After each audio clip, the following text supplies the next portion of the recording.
Apple has allowed iPhone users to set third-party apps as default on their iPhone ever since the release of iOS 18.4.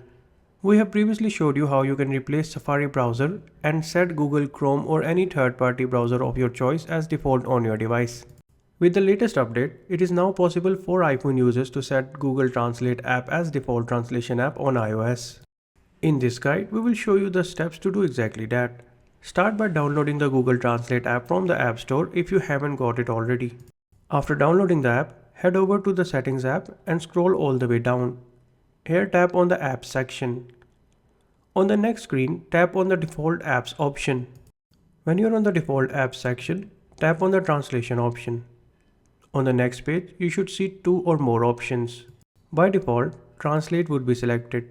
Here, just tap on the Google Translate option. A check mark will appear next to its name.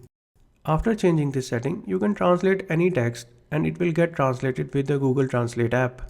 That's it. This is how you can easily change the default translation app on your iPhone and use Google Translate app to translate text on your iOS device.